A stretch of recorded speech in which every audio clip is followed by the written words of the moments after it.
attorney po. Ah, yes po, ma'am. Good morning po.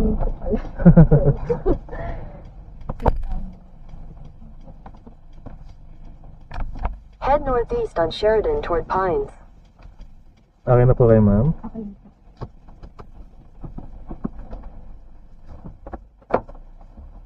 Buti na lang, alating traffic, ma'am. No? Oo nga po, yung kasi madaling araw. Oo po. Kala ko nga po, hanggang mamaya pa akong 3 makakapag-book kasi wala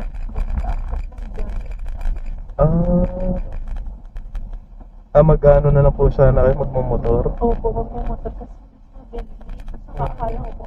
Kasi yung kasama ko po, nilabok na siya ng Kalayaan. Sa Kalayaan. Kaya ako po. Pateros, oo po. Taga doon din, ma'am, ako sa may Pembo. Talaga po? Opo. Buti kuya, thank you po sa pag-accept. Nakapaghatid po ako dyan, ma'am, malapit sa inyo. Kaya nung pumasok yung booking po ninyo, sabi ko, malapit na sa amin po. Alam ko na to. Kasi wala po po sa access talaga. Parang ilang minsan po ko nito. Opo. Gusto ko na po talagang umalis. Ayun.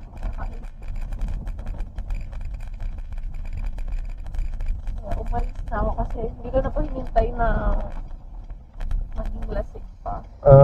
Ano po yun? Bar, ganun? Christmas party po. Christmas party. Company, ano po? Minsan lang naman po ata maglasing, ma'am. Pero yun nga po kasi nakakagin. Kasi ano po, okay, Christian po kayo. Pero yun, last na po.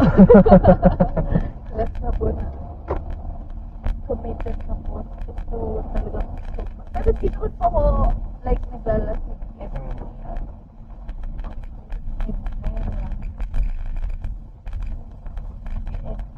Opo. Anong company mo, if I may ask po? BPO? Ano po, defense company po. Defense company.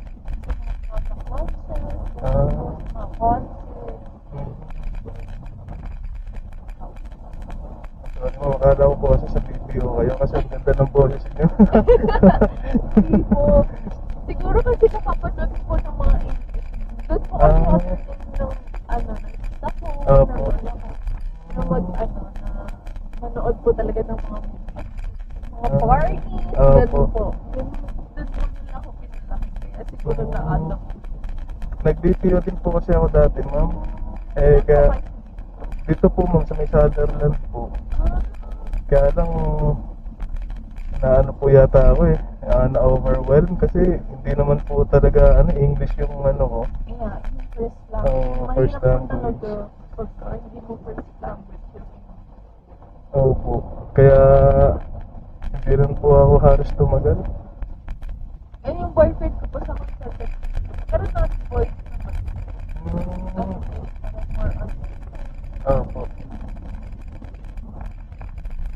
Sir. Kaya ka na problema mo kasi paano ako. Gusto ko nang tumakasal. Mapapatagin na naman Hindi po kayo magkasama ng boyfriend mo sa sa work?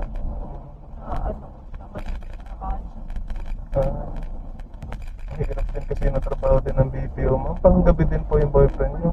Kasi, ngayon, sira yung patik lang. Opo. May pasok po siya lang Sunday. Parang, yun nga po, kasi, super Christian.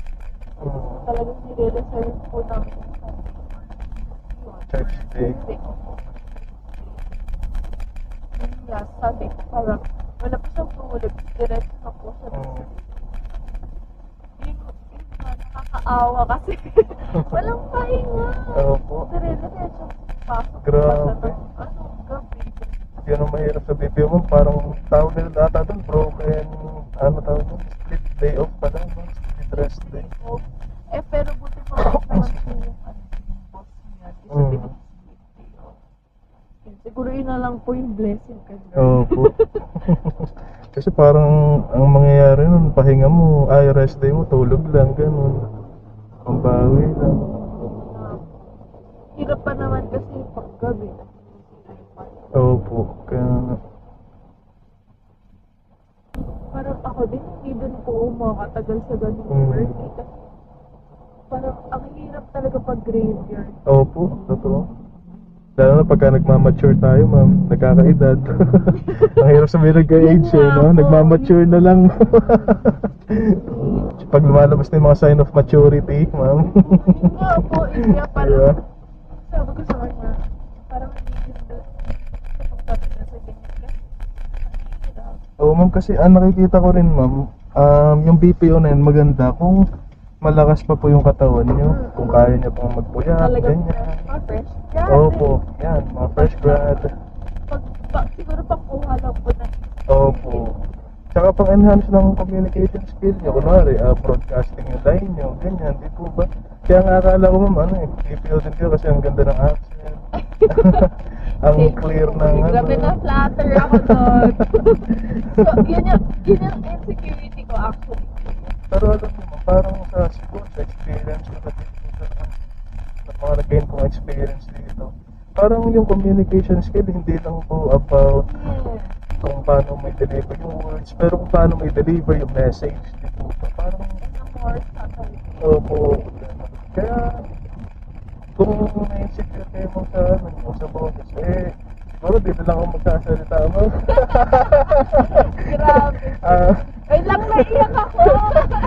Kasi yun talaga yung super, coming from you, na nag-work from yung output mo. opo. Totoo. Naiyak ako, kuya! Pero, ma'am, pagka para sa akin, huwag kayo magpaka-pressure na, you can't please anyone kasi ma'am, di ba? May kasabihan tayo dyan. Kasi kahit the more na pinapakita mo yung best mo, pero may mga tao talaga na hindi makaka-appreciate ng pagkatao mo, gano'n, di ba? So, be yourself na lang din siguro, ma'am. Kasi, magaling ka naman mo. Kasi nakikita mo na nasa-self mo. Grabe! Oo, ma'am. Naiyak naman ako. Pero nagbabasa-basa ako ng Bible, ma'am. And sa pagbabasa-basa ko, ang isa sa mga favorite verses ko ay... Oh my God! Excuse me. Kasi hindi ko ma'am alam yung verse ha, yung word na lang Yeah. na sabi ng Panginoon, sa anumang paraan hindi kita papagkukulangin, diba? Sa anumang paraan hindi kita papabayaan. Tapos with God, you can do all things, diba? Tayo, nilikha tayo ng Diyos ayon sa kanyang umangis, diba? Ayon sa kanyang larawan. So, kung kawa Diyos ma'am, walang kulang sa'yo, diba? Oh my God! You're perfect, ma'am. Kumbaga. Wait lang, huwag ako paiyakin. Parang feeling ko na sa Lord yung mga answers ko is Ay, salamat. Naging instrumento ko. Salamat po sa Diyos. Kaya I think it's not a coincidence. It's all Opo. planned by God. Opo, ma'am. Naiiyak ako, Amen. kuya. Parang I needed the answers. Hello, kuya! Oh my God. Basta yun na lang, ma'am. Pagka na-insecure kayo, may parang kulang sa inyo. Isipin mo na lang, nilikha ako ng Diyos na ayon sa kanyang langit. Diba? Pagka-Diyos nyo na lang, sabi mo, Lord, ano pong kulang? Kasi, kung tayo, mga lingkod tayo ng Diyos, hindi tayo mababayaan ng Diyos, ma'am. Diba? Kuya! Naiiyak ako. Hindi ko maintindihan kung ano yung nakita sa akin na doon. Para makita ng ibang tao na undeserving of that. Hindi ko alam. Ano ba yan? Tapos sabi niyo mo, nabanggit niyo, makasalanan ka up until now. Si Kristo, ma'am, hindi naman po nagpunta rito sa lupa para tubusin yung mga walang sala eh. Diba? Tayo mga makasalanan, ma'am. Tapos, ma'am, walang matuwid sa lupa na gumagawa ng mabuti at hindi nagkakasala. Kung hindi ako nagkakamali mo, nasa libro ng Ecclesiastes po yun. Kuya, Diba? wait lang. Kaya, dahil makasalanan tayo, may utos sa atin na manalangin tayo araw at gabi, di ba? Yun yung kulang ko siguro ngayon, kuya. Kasi napupuno ka ng shame. And yun nga, dahil na syempre sobrang makasalanan. Super shame and doubt yung nararamdaman ko. But, Saan po tayo, ma'am? Diretso? dito na lang po kuya. Madilim, ma'am. Saan po kayo? Dito po ako sa may spirited. Thank you, kuya. Safe po dyan, ma'am. Opo, safe naman po. And thank you, kuya. I think Wala po. Ano po? believe ka ni Lord for me. I realize a lot of things, kuya. Thank you Salamat so po sa much. Diyos, ma'am.